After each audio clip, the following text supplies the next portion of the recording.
Hello बच्चों, मैं आपकी उर्मिला टीचर आप सभी का स्वागत करती हूँ। हम पढ़ रहे थे वाणिज्य व्यवस्था और संचालन यानी बीए। इसका 4th चैप्टर हम लोग पढ़ रहे थे। इसके 2 पार्ट हम पढ़ चुके हैं। आज हम इसका तीसरा पार्ट पढ़ेंगे। चैप्टर 4 सूचना संचार, ई कॉमर्स और आउटसोर्सिंग, ये हमारा चैप्टर का नाम है। और आज हम पढ़ेंगे इसके आगे का भाग, यानी ई कॉमर्स के सफल अमलीकरण के लिए आवश्यक साधन। इसके बारे में हम पढ़ेंगे कि ई कॉमर्स को सफल बनाने के लिए हमें किन किन साधनों की आवश्यकता होती है, इसके बारे में हम अभी पढ़ेंगे। कोई भी धंधा हेलो बच्चों, मैं आपकी उर्मिला टीचर आप सभी का स्वागत करती हूँ। तो हम पढ़ रहे थे ई कॉमर्स के सफल अमलीकरण के लिए आवश्यक साधन, यानी ई कॉमर्स के लिए हमें इसको सफल बनाने के लिए कौन कौन से साधनों की आवश्यकता होती है। कोई भी धंधा प्राप्त करने के लिए प्राथमिक अवस्था में पूंजी, मानव संसाधन और यंत्रों की आवश्यकता होती है। जब हम अगर सोचते हैं कि हमें धंधा शुरू करना है तो शुरू करने के लिए हमें किन अब ऐसा तो है नहीं कि बिना पैसों के हमारा धंधा शुरू हो जाएगा। तो हमें पैसों की आवश्यकता होगी, मनुष्य की वो होगी, क्योंकि काम करने के लिए जो मानव के द्वारा जो किए जा रहे हैं उनकी आवश्यकता होगी, यानी कर्मचारियों की आवश्यकता होगी। उनके साथ ही हमें मशीनी यंत्रों की भी आवश्यकता होती है। तब हम धंधा शुरू कर सकते हैं, जब हमारे पास ये सब चीज़ें अवेलेबल हो, हमारे पास हो। जबकि ई कॉमर्स में उपयुक्त के अलावा संसाधनों की आवश्यकता होती है।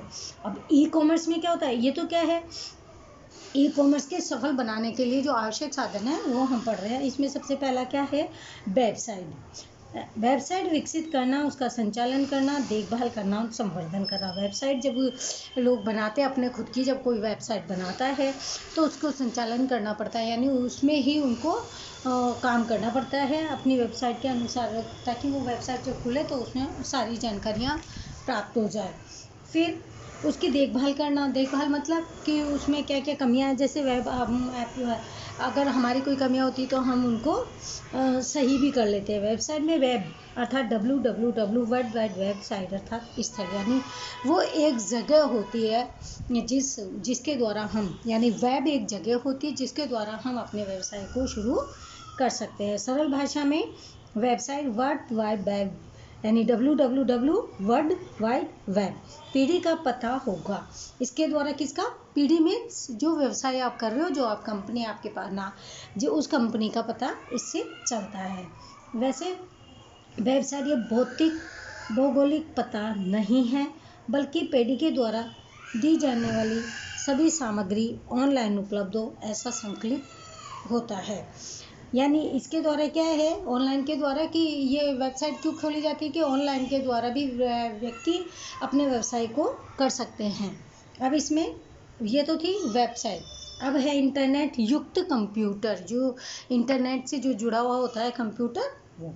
ई कॉमर्स में यदि व्यापारी या ग्राहक क्रय विक्रय, यानी कोई भी व्यापारी कोई वस्तु खरीदना या बेचना अगर चाहते हैं, या अन्य धंधा के प्रवृत्ति से जुड़ते हैं, या कोई और दूसरे धंधे से वो जुड़ते हैं, तो इसके लिए उनके कंप्यूटर इंटरनेट नेटवर्क से जुड़ा होना चाहिए। यानी उनके कंप्यूटर में वो, पहली बात तो कंप्यूटर से जुड़े हुए होने चाहिए, साथ में उनका कंप्यूटर नेटवर्क से भी जुड़ा हुआ होना आवश्यक है। ये था इंटरनेट युक्त कंप्यूटर।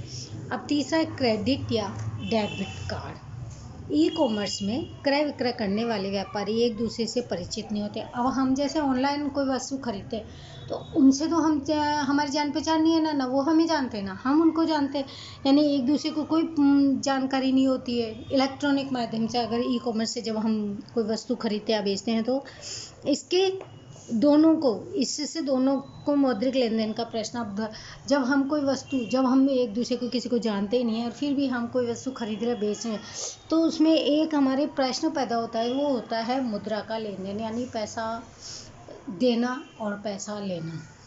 क्रेता खरीदते पूर्व धनराशि देने में जोखिम का अनुभव करता है। अगर कोई खरीदने वाला है, अगर उसके पास कोई वस्तु नहीं है, उससे पहले वो अगर पैसे दे देता है तो उसको एक डर लगा रहता है, मन में एक भय रहता है कि कहीं मैं उसको जो पैसे मैंने भेजे हैं क्या मेरे पास वो चीज़ आ जाएगी, या मुझे कोई तकलीफ तो नहीं होगी। इस प्रकार का अनुभव यानी धनराशि को जोखिम उन्हें इस प्रकार का। हाँ, इसमें क्या है कि व्यक्ति एक दूसरे को तो जानते नहीं है, हम लोग एक दूसरे को नहीं पहचानते, तो हमें क्या लगा रहता है कि हमारे पैसे कहीं डूब नहीं जाए, यानी इसमें पैसे का लेन देन का प्रश्न होता है, उसमें एक डर बना रहता है। क्रेता खरीदी से पूर्व धनराशि देने में जोखिम का अनुभव करता है। अब जब कोई खरीदार है, पहले पैसे कैसे दे दे, उसको डर लगा रहता है, पता नहीं सामान आएगा या नहीं आएगा, मेरे पैसे कहीं डूब नहीं जाए, ये जोखिम उसको लगी रहती है। जबकि विक्रेता धनराशि मिलने से पूर्व माल देने में जोखिम का अनुभव करता है। अब बेचने वाले को भी डर लगा रहता है कि मेरा सामान मैं बेच दिया और मान लीजिए पैसे नहीं आए तो, यानी इसमें क्रेता और विक्रेता दोनों को ही अपनी धनराशि यानी पैसे का डर लगा रहता है, उसको अनुभव रहता है, उसको ऐसा लगता है कि मुझे कहीं जोखिम का सामना ना करना पड़ जाए। यह समस्या क्रेडिट डेबिट कार्ड दूर करता है। यानी ये जो मन में क्रेता और विक्रेता के मन में जो समस्याएं आती है जोखिम की, इनको दूर करने के लिए क्रेडिट और डेबिट कार्ड के द्वारा इन्हीं समस्याओं को दूर किया जा सकता है। इस कार्ड का भुगतान इस प्रकार होता है कि भुगतान के आदेश के बाद 7 दिन तक भुगतान को रोका जा सकता है।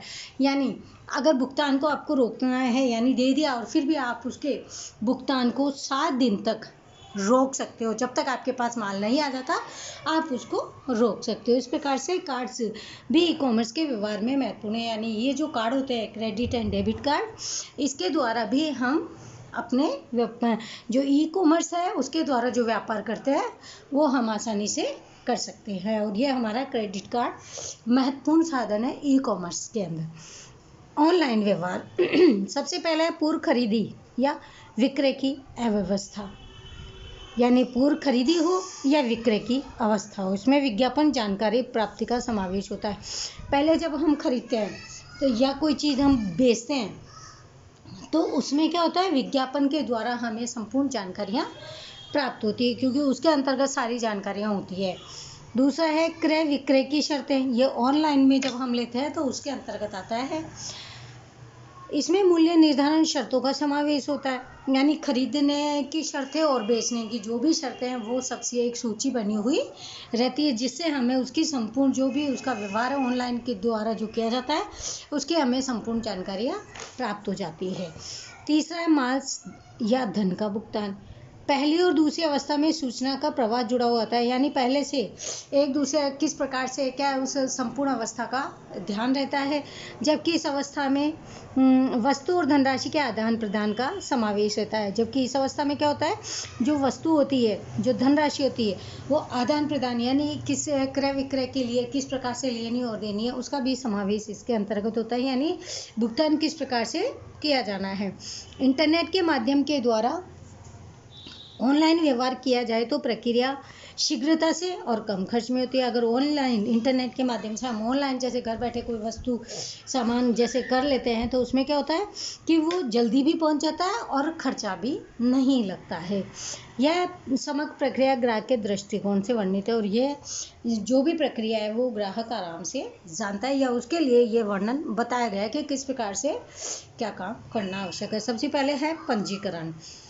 ऑनलाइन खरीदी करने से पूर्व ग्राहक को पंजीकरण फॉर्म भरकर पंजीकरण करना होता है। सबसे पहले क्या होता है, जैसे हम किसी अमेज़ॉन, फ्लिपकार्ट, नापतोल या आप किसी भी ऐप पे जाओ, अब किसी भी वेबसाइट पे अगर आपको खोलनी है जानकारी करनी है तो उसमें सबसे पहले हमको क्या करना पड़ता है, उसमें एक फॉर्म होता है उसको हमको भरना पड़ता है। पंजीकरण करवाना अर्थात विक्रेता के यहाँ ऑनलाइन खाता खुलवाना है, यानी ऑनलाइन कि हम ऑनलाइन खरीदी कर सकते हैं इसके लिए खाता खुल जाता है वो फॉर्म भरते ही। ऑनलाइन व्यवहार में रजिस्ट्रेशन अर्थात सिग्नेचर अप होना, जब भी ऑनलाइन व्यवहार में हम रजिस्टर करवाते हैं तो उसमें सिग्नेचर का होना भी आवश्यक है। इसके लिए ई फॉर्म में खाता खुलवाने वाले का नाम, पता, फ़ोन नंबर आदि सूचनाएं देनी होती है। अब जब खाता खुलवाते हैं तो उसका भाई जगह वगैरह ज़रूरी है ना, नाम ज़रूरी है, यानी किस एड्रेस पे क्या सामान आएगा तो वो फ़ोन नंबर ये सारी हमें उसमें जानकारियाँ प्रदान करनी पड़ती है। जैसे आप लोग भी घर बैठे कोई वस्तु मंगाते हो तो आपको भी ये सब चीज़ें, नाम, आपका एड्रेस, आपका फ़ोन नंबर, क्योंकि वो आने से पहले आपको कॉल भी करते हैं तो ये सब चीज़ें हमें उसमें सूचना देनी पड़ती है, यानी लिखना पड़ता है। इस संबंध में व्यवहार करने के लिए पासवर्ड भी दिया जाता है। खाते की जानकारी इस पासवर्ड से सुरक्षित की जाती है। यानी हमारे पास जैसे खाते नहीं खुलवाते, आपके पेरेंट्स ने खुलवा रखे होंगे तो उनके पास क्या है, एक पासवर्ड भी है, यानी जो हम किसी को नहीं बताते हैं, और इस पासवर्ड से ही आपकी वस्तुएं सुरक्षित रहती है। इससे खाते में अन्य व्यक्ति का प्रवेश नहीं कर सकते हैं। यानी आपका खाता, आपका जो अकाउंट है, वो कोई और व्यक्ति उसकी जांच पड़ताल नहीं कर सकता, क्योंकि पासवर्ड उसके लिए अति महत्वपूर्ण है। दूसरा है इसमें ऑर्डर देना। ऑनलाइन खरीदी करते समय विविध वस्तुएं पसंद करके शॉपिंग कार्ट में रखी जाती है। पैसे हम क्या करते हैं, जब ऑर्डर देना होता है तो पहले हम अपनी पसंद की चीज़ें साइड में निकालते रहते हैं। फिर शॉपिंग कार्ड ऑनलाइन करते समय क्रेता द्वारा खरीद गई वस्तु की सूची है, यानी हमने वो साइड में निकाल लिया, अब हमें क्या करना है, खरीदना है। तो जो हमें पसंद की गई है उसकी सूची हमने साइड में निकाल ली। इस शॉपिंग कार्ड में खरीदी गई सूची तैयार करने के बाद इसमें आगे के विकल्प पर जाकर धनराशि भुगतान का विकल्प पसंद किया जाता है। जब हमने अपनी पसंद की एक साथ सारी चीज़ें निकाली, उसमें से फिर हम दोबारा से कोई चीज़ पसंद करते हैं, उसके बाद क्या करते हैं, हम उसको पसंद जो तैयार किए हैं वस्तु, उसके बाद उसमें विकल्प में जाकर के हम वो जो भी हमारा धनराशि है, हम किस प्रकार से भुगतान करेंगे, कैश ऑन डिलीवरी करेंगे या फिर हम लोग ऑनलाइन करेंगे, वो सब चीज़ें उसमें आप विकल्प है, वो आपको जो समझ में आता है आप उसमें कर सकते हैं। उसके बाद है धन भुगतान व्यवस्था।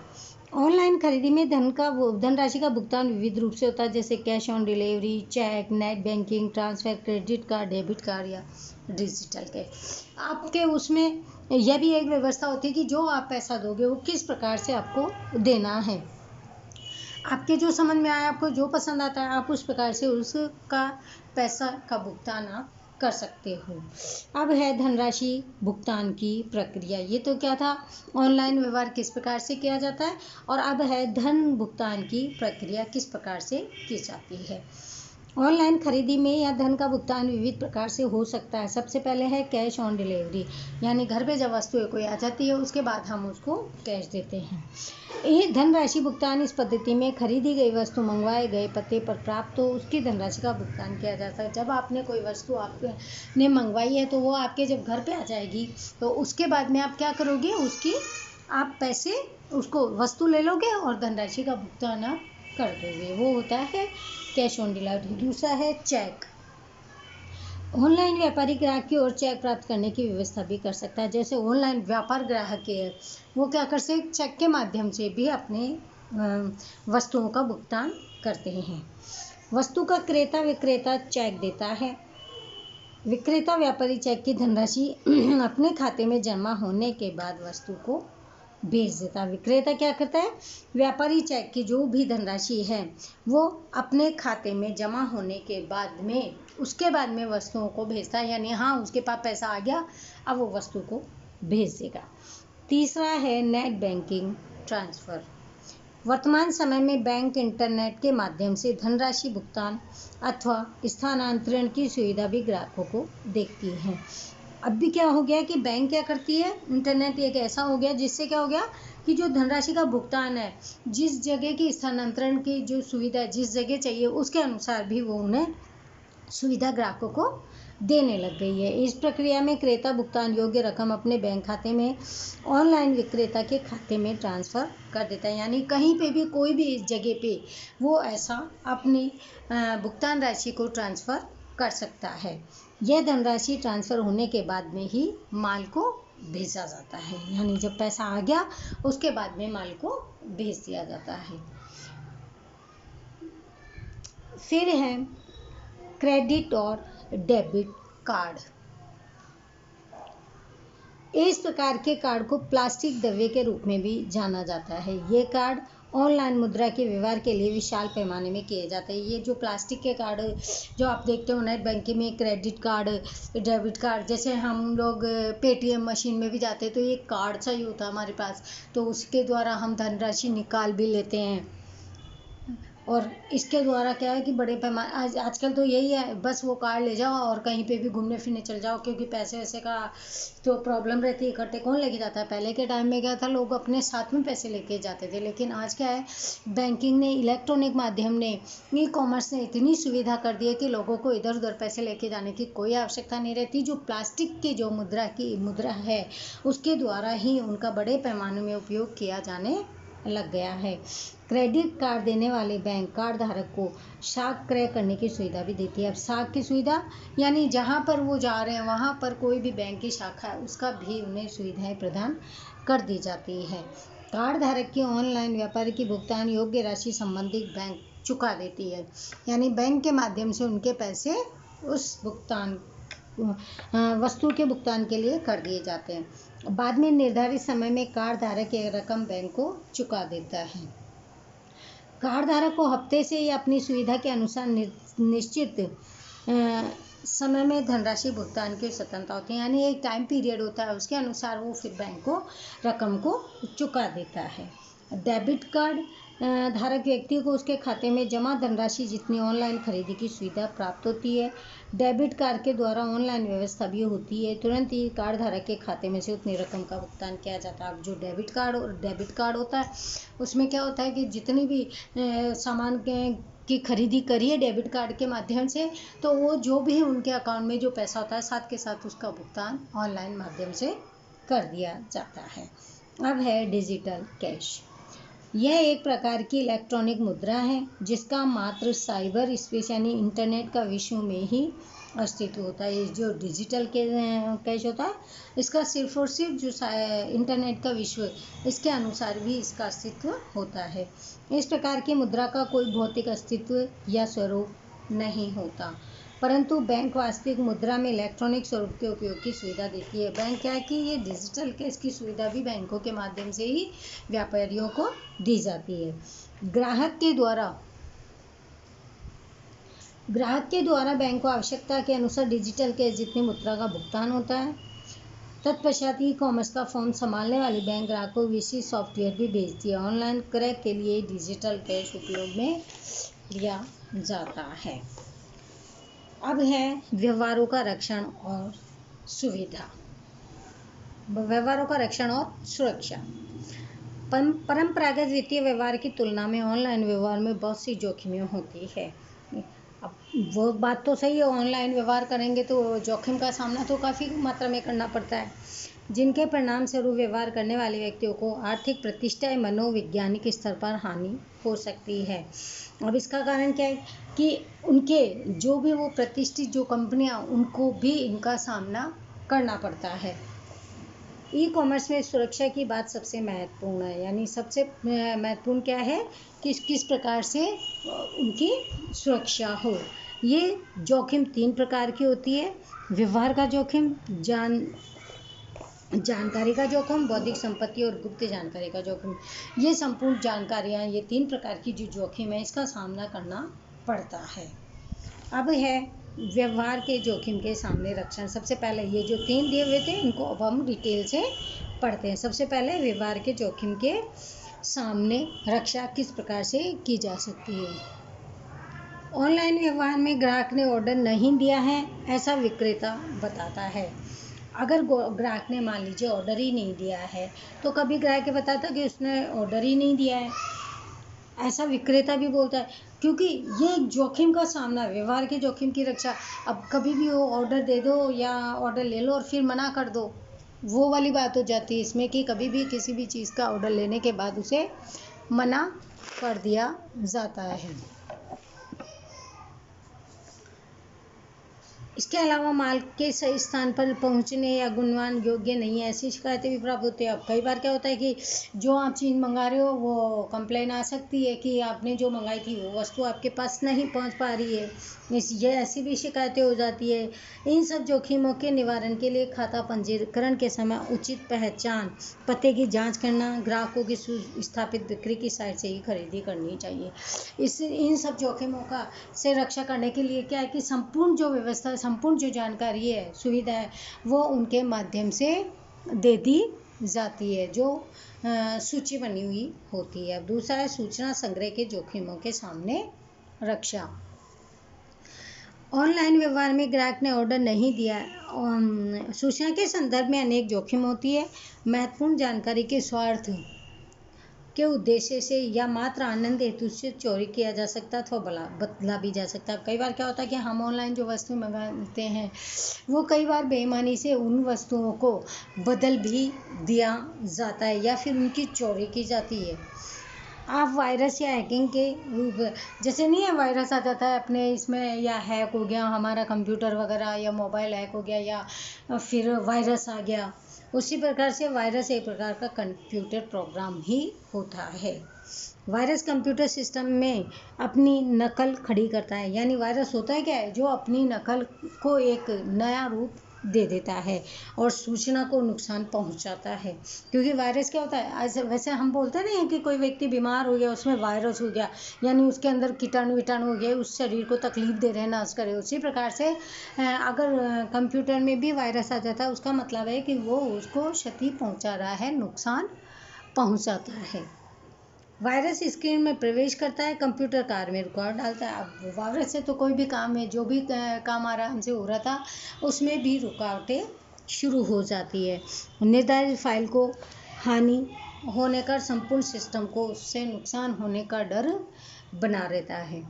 इन जोखिम के निवारण के लिए एंटीवायरस सॉफ्टवेयर का उपयोग किया जाता है। जैसे नहीं है कि शरीर बीमार हो गया, तकलीफ हो रही है, तो उसके लिए हमें दवाई की ज़रूरत होती है, उसी प्रकार से अगर कंप्यूटर में भी वायरस आ जाता है तो उसके लिए एंटीवायरस सॉफ्टवेयर का उपयोग किया जाता है।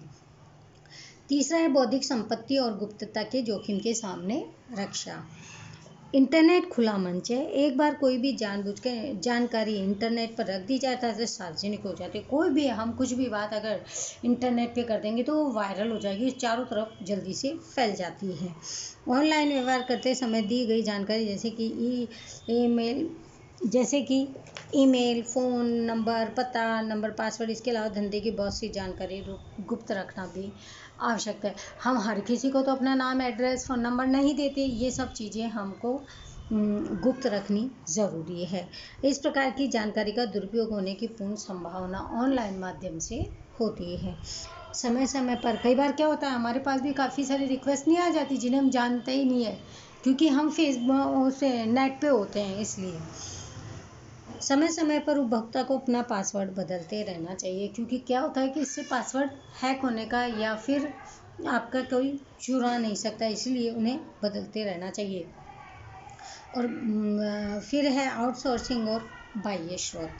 धंधा की इकाई के द्वारा कोई भी कार्य, फुटकर कार्य या प्रक्रिया किसी निश्चित अवधि के लिए अन्य समुदाय को अनुबंध के रूप में सौंपा जाए तो उसे आउटसोर्सिंग कहते हैं। आउटसोर्सिंग यानी उसके आउट यानी बाहर, सोर्सिंग यानी बाहर का काम, यानी जो आपके अंतर्गत रह कर के काम नहीं हो रहा। अगर आपके मान लीजिए अभी आपके घर पे कोई काम किसी से नहीं हो रहा, तो हम क्या करेंगे, अड़ोस पड़ोस को दे देते हैं काम करने के लिए, ताकि हमारा काम जल्दी से हो जाए, तो वो होता है आउटसोर्सिंग कार्य। धंधा की इकाई अपनी और प्रवृत्ति पे ज़्यादा अच्छी तरह से ध्यान दे, इसके लिए आउटसोर्सिंग आवश्यक है। क्योंकि अब क्या है कि हम अपने घर में ही काम करेंगे, जो एक्स्ट्रा काम था वो तो हमने पड़ोस में दे दिया। इसीलिए कंपनी गौण कार्यों के लिए आउटसोर्सिंग करवाती है, यानी अपने अच्छे कार्यों के लिए क्या करवाती है, बाहर से भी काम करवाती है। इसके अलावा बहुत सी धंधा की इकाई बौद्धिक कार्य उनका मुख्य कार्य होने के बावजूद आउटसोर्सिंग करवाती है। आउटसोर्सिंग कंपनी में या कंपनी के बाहर भी करवाई जा सकती है। उसके बाद है धंधा की प्रक्रिया, बाह्य स्रोत, यानी BPO, business process outsourcing. BPO की संकल्पना। बीपीओ अर्थात कंपनी के विशिष्ट कार्य या प्रक्रियाओं को पूरा करने के लिए बाह्य कंपनी या समूह की करार आधारित सेवा प्रदान करना। क्या होता है ये, जो कंपनी के विशिष्ट कार्य होते हैं या जो काम प्रक्रिया होती है उन्हें पूरा करने के लिए क्या किया जाता है, बाह्य कंपनी यानी दूसरी इस कंपनियों की सेवा लेनी पड़ती है। उदाहरण, जो कंपनियां कॉल सेंटर या डेटा एंट्री का कार्य आउटसोर्सिंग करवाने की इच्छा रखते हैं, यानी कॉल सेंटर्स के लिए क्या किया जाता है, बाहर के लोगों को लिया जाता है, तो उसके लिए मूल उद्देश्य खर्च में कटौती करनी पड़ती है। अब उनको जो बाहर से काम कराएंगे तो उनको पैसा देना पड़ेगा, इसीलिए क्या है, अंदर जो काम करवाया जाता है उनमें थोड़ी सी कम कटौती करनी आवश्यक हो जाती है। आउटसोर्सिंग प्रचलित होने का एक कारण यह कि एक प्रकार के कार्य के लिए आवश्यक मानव संसाधन विविध देशों में अल्प दर पर उपलब्ध होते हैं। अब क्या है कि जो ये आउटसोर्सिंग का काम इसलिए भी ज़्यादा सही रहता है क्योंकि इसके काम के लिए जब बाहर से करवाया जाता है तो कम पैसों में वो काम आराम से उपलब्ध हो जाता है, कर लिया जाता है। इसीलिए भारत, चीन जैसे विश्व जनसंख्या वाले देश बीपीओ के लिए प्रथम प्रसिद्ध है। अब ये लोग क्या करते हैं, हमारे ये भारत, चीन जैसे देश, कि अपना जो काम है दूसरों से करवा लेते हैं ताकि वो पैसों की बचत हो। बीपीओ की आवश्यकता क्यों होती है? बीपीओ यानी बिजनेस प्रोसेस आउटसोर्सिंग है। कंपनी के कॉर्पोरेट वर्ग के कर्मचारी को, जो कॉर्पोरेट करते हैं, जो रोज कर्मचारी को जो काम करते हैं, को दैनिक गौण कार्यों के दायित्व से मुक्त कर दिया जाता है। अब जो रोज जो ज़्यादा काम होता है उनका दायित्व, उनमें थोड़ी सी कटौती की जाती है। इससे ये कर्मचारी उत्पादक प्रवृत्तियों पर विशेष ध्यान दे सके तथा ग्राहक पर ध्यान दे केंद्रित कर सके, जिससे क्या होता है कि इनका थोड़ा सा काम कम हो जाता है और ज़्यादा वो ग्राहकों पर ध्यान देना शुरू कर दें। इसमें पहला है खर्च में कटौती। धंधा की इकाई बिलिंग, खरीदी, डेटा एंट्री, मार्केटिंग, सर्वेक्षण जैसे फ्रंट ऑफिस के कार्यों में आउटसोर्सिंग करके अपने खर्च को घटा सकती है। इन सब की जानकारी लेकर के क्या कर सकती है, खुद के खर्चों को कम कर सकती है। दूसरा है कंपनी का मुख्य व्यवसाय पर ध्यान देना। धंधाकारी इकाई के दैनिक कार्यों का आउटसोर्सिंग करने से संचालक व्यवसाय पर ध्यान केंद्रित कर देता है। यानी संचालक का ध्यान किस पर हुआ, अपने आंतरिक जो कार्य होते हैं, जो मूल जो कार्य हैं उन पर ध्यान दिया जाता है, क्योंकि एक्स्ट्रा जो वर्क है वो आउटसोर्सिंग के द्वारा करवा दिया जाता है। तीसरा है कार्य कुशलता का लाभ। धंधाकारी इकाई कर्मचारी की भर्ती करके उनको प्रशिक्षित करे, इसके स्थान पर आउटसोर्सिंग गुणवत्तापूर्ण कार्य करवा सके। अब अगर मान लीजिए धंधे में कर्मचारी की भर्ती भी करेंगे फिर उनको प्रशिक्षण दिया जाता है, इससे तो अच्छा क्या करेंगे, वो बाहर से आउटसोर्सिंग के द्वारा अच्छे काम को करवा लेंगे ताकि उनके पैसे की बचत हो। चौथा है परिवर्तनशील मांग को पूरी करना। बीपीओ कंपनियां ग्राहकों की निरंतर बदलती मांग को पूरा करने के लिए सुरक्षा भी देती है। जिस प्रकार से उनकी मांग बदलती रहती है उन्हें सुरक्षा भी प्रदान की जाती है। फिफ्थ पॉइंट है लाभ में वृद्धि। व्यापारी इकाई ऐसे कार्य जो कम महत्वपूर्ण हो उन कार्यों को आउटसोर्सिंग करके महत्वपूर्ण घटकों पर विशेष ध्यान केंद्रित कर सकते हैं। यानी बाहर से कई काम ऐसे हैं जो आंतरिक नहीं हो सकते, उन्हें वो अच्छा काम करवा के उन्हें और अधिक महत्वपूर्ण बना सकती है। जैसे विक्रय वृद्धि, नए उत्पादनों को विकसित करना, व्यापार क्षेत्र में वृद्धि करना, ग्राहक सेवा संतोष में वृद्धि करना। परिणाम स्वरूप धंधा की इकाई के लाभ में वृद्धि होती है। अगर ये बाहर से ये सारे विक्रय वगैरह की इन सब की जानकारियाँ करके काम करवाया जाएगा तो उन्हें क्या होगा, धंधे में जो लाभ हो रहा है उसमें भी अधिक वृद्धि होगी। अब है बीपीओ का कार्य क्षेत्र। सबसे पहला है बैंक ऑफिस आउटसोर्सिंग। बिलिंग, खरीदी, डेटा एंट्री जैसे व्यापार के आंतरिक कार्य किए जाते हैं। दूसरा है फ्रंट ऑफिस आउटसोर्सिंग। मार्केटिंग या टेक्निकल ग्राहक संबंधी जैसी सेवाओं का इसके अंतर्गत समावेश किया जाता है। ज्ञान प्रक्रिया बाह्य स्रोत केपीओ की संकल्पना अर्थात ज्ञान संबंधी प्रक्रिया की आउटसोर्सिंग। बीपीओ में कार्य संबंधी प्रक्रिया के ध्यान केंद्रित किया जाता है, जबकि केपीओ की प्रक्रिया में मुख्य रूप से ज्ञान संबंधी प्रक्रिया पर ध्यान केंद्रित किया जाता है। केपीओ यानी नॉलेज प्रोसेस आउटसोर्सिंग और बीपीओ यानी बिजनेस प्रोसेस आउटसोर्सिंग। ऐसी प्रकार का इसमें समावेश होता है जिसमें उच्च स्तर का ज्ञान और कुशलता अपेक्षित और जब कंपनी के विकास के लिए भी उत्तरदायी मानी जाती है। केपीओ की आवश्यकता क्यों पड़ती है, यानी नॉलेज प्रोसेस आउटसोर्सिंग की आवश्यकता क्यों होती है। इसमें पहला है सर्वोत्तम निपुणता की प्राप्ति। केपीओ की सेवा देने वाली संस्था के पास प्रशिक्षण और मानव संसाधन पर विनियोग के परिणाम स्वरूप उच्च कोटि की कुशलता होती है।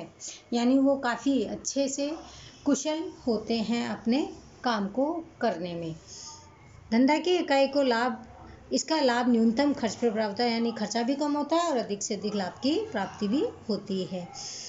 केपीओ कि केपीओ शेष तकनीक मानव संसाधन पद्धति पर महत्तम विनियोग करके सिर्फ परिणाम देती है।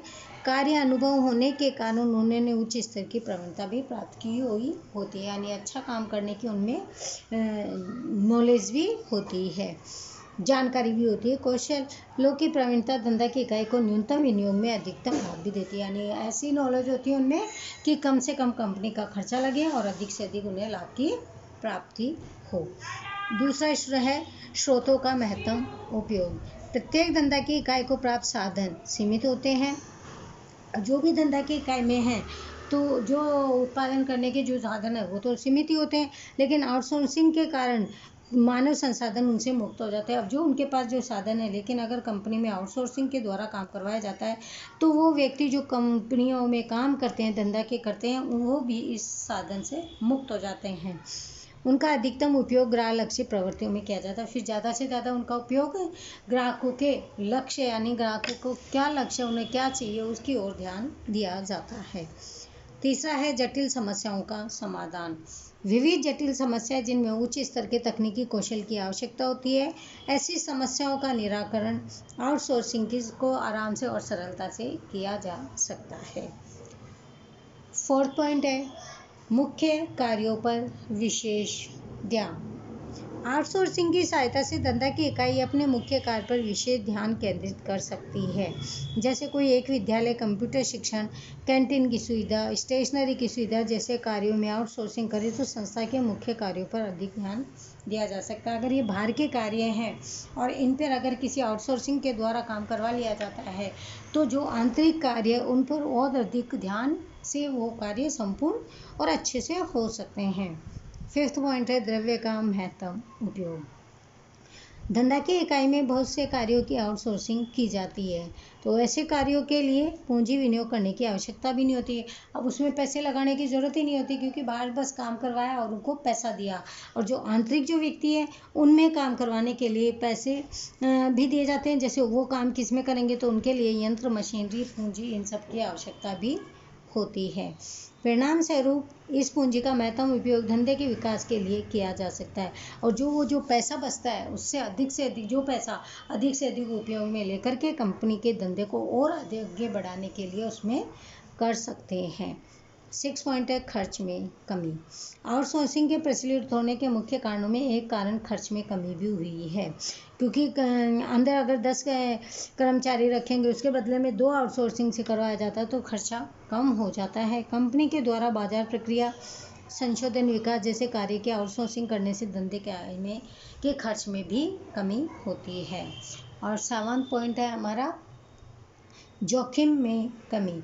वर्तमान परिस्थिति में बाजार स्पर्धा, सरकारी नीति, नियम और टेक्निकल में बहुत ही शीघ्रता से बदलाव होता है। धंधा की इकाई के द्वारा किया गया विनियोग समय के साथ अनुपयोगी होता है। आउटसोर्सिंग इन सब जोखिमों में कमी करता है, यानी जो भी कमियां होती है वो बाहर के व्यक्ति बाहर जब काम करते हैं तो उनको संपूर्ण बाजार की भी जानकारी होती है। उसके द्वारा जो कंपनी में होने वाली जो जोखिम है वो भी कम हो जाती है। केपीओ का कार्य क्षेत्र, यानी केपीओ का कार्य क्षेत्र निम्न है: व्यापार, बाजार का संशोधन, कानून सेवाएं, मेडिकल सेवाएं, प्रशिक्षण, मार्गदर्शन, संशोधन, विकास, कंप्यूटर प्रोग्रामिंग और एनिमेशन और डिज़ाइन। ये सब केपीओ के कार्य क्षेत्र है। तो आज का लेक्चर हमारा यहीं पे रोकते हैं और हमारे ये 4 चैप्टर भी कंप्लीट हो गया है। तो इसके क्वेश्चन आंसर आप लोगों को करने हैं। कल हम एक को पढ़ेंगे। तब तक थैंक यू एवरीवन, बाय बच्चों।